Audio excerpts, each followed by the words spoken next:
तो क्या शुभ नाम हो सर आपका? मेरा नाम जितेंद्र है। कहाँ के रहने वाले सर आप? मैं दिल्ली से ही रहने दिल्ली वाला से हूँ। ही सर, क्या कहेंगे आप जो पाकिस्तान के ऊपर कार्रवाई जो हो रही जो है? पाकिस्तान पे सबसे पहले आप ये देखिए, भारत का इतिहास देख लीजिएगा। भले इस पे बहुत आक्रमण हुए हैं, ठीक है, भारत पे बहुत आक्रमण हुए हैं, लेकिन चाहे अंग्रेजों का राज आया हो, चाहे बाहर आक्रांताओं का राज आया हो, प्रॉब्लम यही हुई है सिर्फ गद्दारों की वजह से भारत में बदलाव आया है। तो हमें पाकिस्तान से ज़्यादा खतरा अपने इन गद्दारों से है।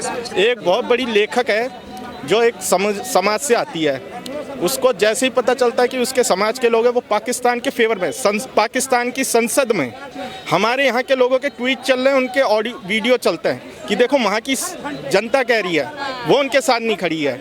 और ये इंडिया का करा हुआ है। मैं एक है बहुत बड़ी है जो काबा करके एक महिला है, वो बड़ी बनाती है, मैं नाम इसलिए नहीं ले रहा, मेरी मर्जी नहीं है कि उनको फेमस करूँ, पर वो ये जो बोलती हैं कि ये गलत हो रहा है और बोलती है सरकार ने किया, क्या उनके पास प्रूफ है?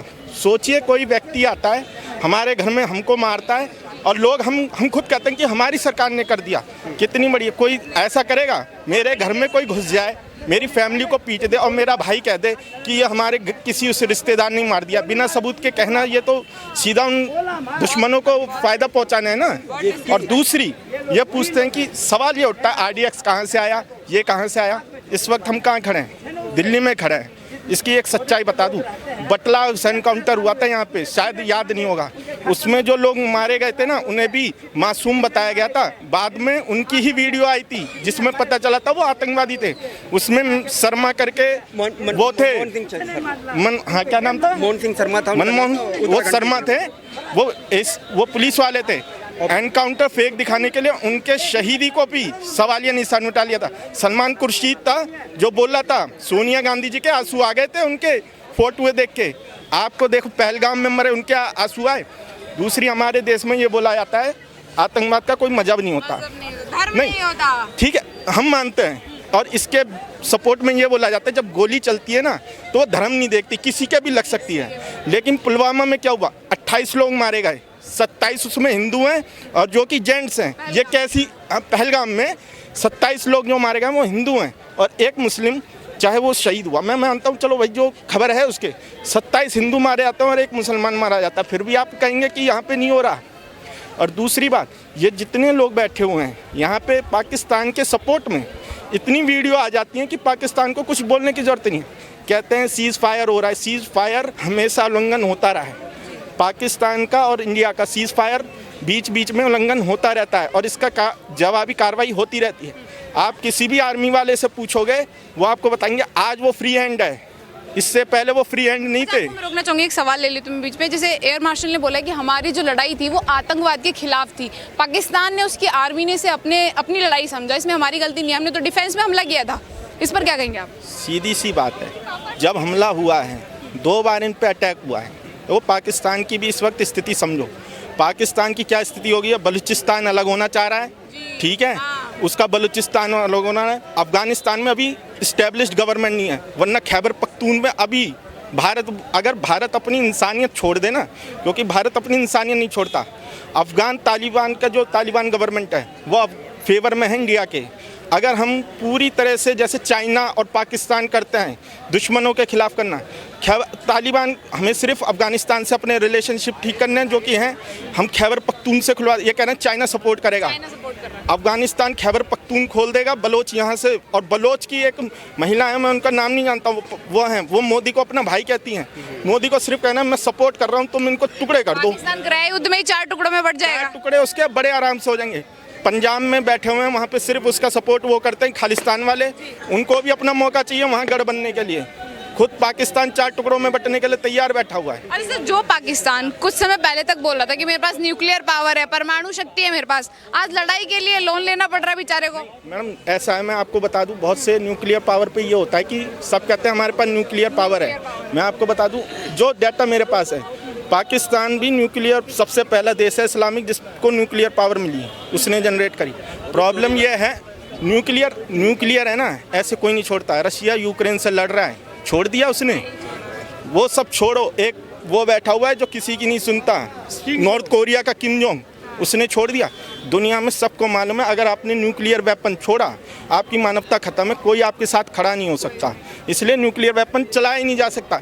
हमारे देश में ये था 26/11 का हमला हुआ, एक यहीं का रिपोर्टर वो था पॉलिटिशियन, नाम है दिग्विजय सिंह, उसने बुक पब्लिश करी 26/11 टेरर किसने करवाया, आरएसएस ने करवाया।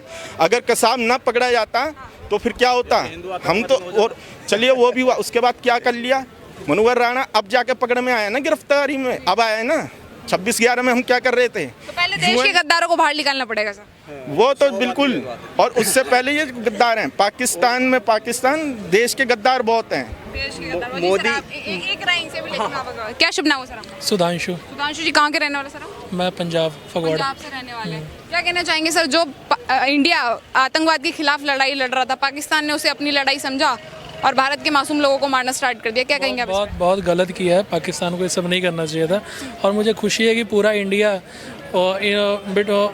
ओपोजिशन भी यूनाइट होकर एक साथ खड़ा था मोदी जी के साथ, और देश के जवानों ने बहुत ही हिम्मत दिखाई है और बहुत ही बहादुरी के साथ उनके अटैक का डिफेंस किया है, और इसके लिए मैं बहुत ही उनको प्रेज़ करूँगा। और पाकिस्तान पहले बोल रहा है कि झगड़ा रोक दो, ठीक है रोक दे रहे हैं, लेकिन फिर जो सीज फायर है उसका उल्लंघन भी कर रहा है।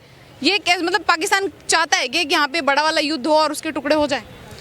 देखिए ऐसा है कि पाकिस्तान जो है ना, वो एक होता है ना कि जो कुत्ते की दुम होती है, उसको अगर आप रस्सी से बांध दोगे और नाली में डाल दोगे या उसको घी भी लगाओगे 100 साल तक, वो टेढ़ी की टेढ़ी रहेगी। तो मैं उस पर कोई कमेंट नहीं करूँगा। Thank you. हाँ, जो अभी सवाल पूछा ना कि पाकिस्तान, आप रियलिटी में आपको बता दूं, इस जो युद्ध को है ना, Indian peoples and Pakistani people दोनों में कोई दिक्कत नहीं है, दोनों लोग ही अच्छे हैं। वहाँ भी बहुत सारे लोग अच्छे हैं, यहाँ भी बहुत सारे लोग अच्छे हैं। कुछ लोग हैं जिनकी वजह से ना ये सब दंगे फसाद हो रहे हैं। मैं चाहूँगा कि इंडिया और पाकिस्तान दोनों मुल्क ऐसे लोगों को पहचानें और उनके साथ जो बनता है वो करें। बाकी दोनों मुल्कों के लोग अच्छे हैं, इसमें कोई दो राय नहीं है। हाँ, तो इंडिया ने तो सर उनके जो आतंकवादी एरियाज हैं वहाँ पे क्या बोलते हैं, स्ट्राइक, वहाँ की जो मैनेजमेंट है ना, जो वहाँ की मैनेजमेंट है, जो उनका ईगो है, मेरे देश पे मेरे आतंकवादियों को मार दिया तो मैं भी इनको मारूं, वो जो उनका मतलब है ना, जो उन्होंने स्ट्राइक, वो गलत करी है। विचारधारा से लड़ाई है यहाँ पे। विचारधारा से लड़ाई। हाँ, अभी आपने ये पूछा ना कि वो वॉर कितनी चलेगी। एक्चुअली ये वॉर पाकिस्तान भी ज़्यादा लंबी नहीं खींच पाएगा, जो मैंने पहले ही बता दिया ना आपको। उसने अटैक इसलिए किया, उस पर कितनी बार आप कभी भी उस पर जितने हमले हुए, हमने सर्जिकल स्ट्राइक में उसे हमेशा जवाब दिया। तो उसे भी अब नहीं मानता सर, वो कहता है कि हमने 71 वाला युद्ध भी जीता था। बाद में यही कहता है, बाद में आज आप उनके देखो, वहाँ के लोग खुद बोलते हैं। वहाँ के बहुत बड़े एक स्कॉलर हैं, उन्होंने बोला भैया ऐसा है, आप कश्मीर चिल्लाते हो तो अक्साई चीन आपने क्यों गिफ्ट में दे दिया चाइना को? अक्साई चीन आपने गिफ्ट दिया, भारत का भले ही हमारा भी कुछ हिस्सा चीन ने कब्जा किया हो, लेकिन हमने उसे गिफ्ट नहीं दिया। अक्साई चीन उठा के आपने दे दिया, और नहीं वो भी है।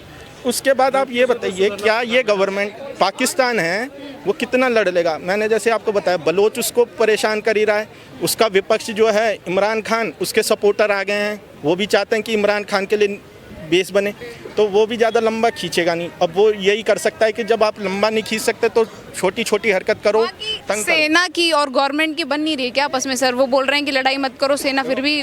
मैडम हम तो कभी पाकिस्तान गए नहीं, लेकिन जितना उसका वो है ना, पाकिस्तान का यह है कि वहाँ की जो पाकिस्तान की आर्मी है उसके बारे में ये जानकारी है, वो सब कुछ है वहाँ पे।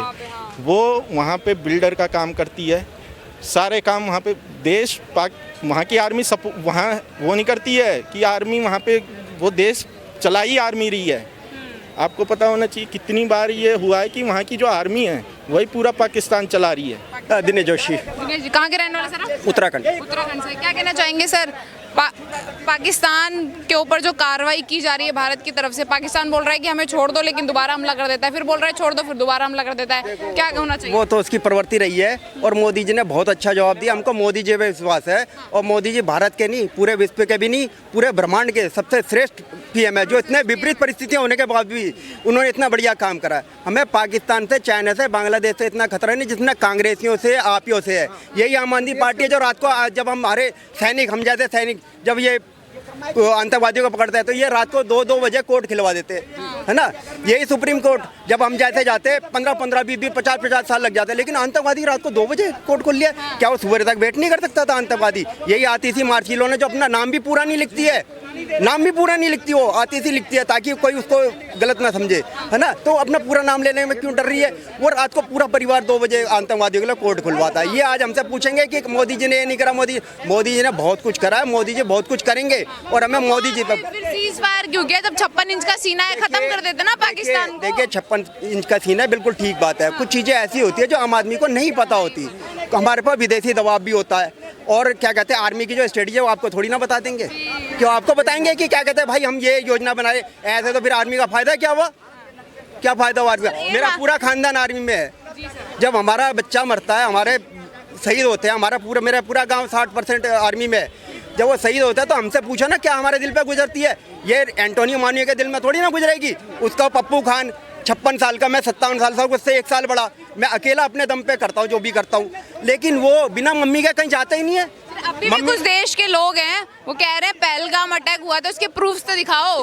तो भाई पहलगाम जो था ना, ये पाकिस्तानियों ने नहीं करा है, ये देश के गद्दारों ने करा है। घर के अंदर आरडीएस कहाँ से आ गया? ये जो 25 लाख औरतें गई है जिनके पति तो पाकिस्तान में रह रहे हैं और ये यहाँ पे बच्चे पैदा कर, आदमी वहाँ पे, बच्चे यहाँ कैसे पैदा हो रहे भाई?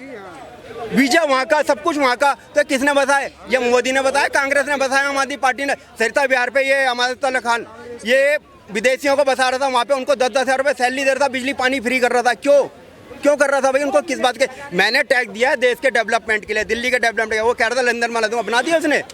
कहाँ है वो केजरीवाल? एयर मार्शल ने बोला है कि हमारी लड़ाई आतंकवाद से थी, हमारी गलती नहीं है, पाकिस्तान और उसकी आर्मी ने इसे अपने ऊपर लिया, हमने तो डिफेंस में हमला किया था। पाकिस्तान की आर्मी और आतंकवादी और कांग्रेस संगठन और ये आम आदमी पार्टी, वामपंथी, ये सारे एक ही हैं।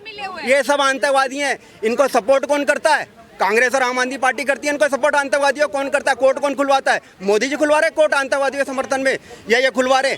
कपिल सिब्बल, मन्नू सिद्धमी जैसे 28 वकील लगे रहते हैं इनके। एक कबाड़ी वाला जब वो पकड़ा जाता है, उसके घर में बम विस्फोट होता है, तो उसका केस लड़ने कौन आता है? कपिल सिब्बल, जिसकी फीस ही इतनी है। मेरे जैसा बंदा उसकी फीस नहीं दे पाएगा। यहाँ पे जितने खड़े कपिल सिब्बल की फीस दे दे। वो कैसे आता है? कपिल सिब्बल को कैसे पता कि मेरे को इसका केस लड़ना है? उसकी फीस कौन दे रहा है? कबाड़ी वाला। कौन दे रहा है उसकी फीस? सीमापुरी में आप अंदर नहीं जा सकते। जहांगीरपुरी में ये सारे छोटे छोटे पाकिस्तान कांग्रेस ने ये 2 तो बाहर बना दिए जो हमारे शत्रु राज बन गए, बांग्लादेश, चाइना और ये पाकिस्तान। और छोटे छोटे पाकिस्तान देश के अंदर बस आ गए, जहाँ पे पुलिस वाले का बड़ा ऑफिसर भी नहीं जाता। तैमूर नगर में जो गया थी, पुलिस वाला घुसता ही नहीं अंदर।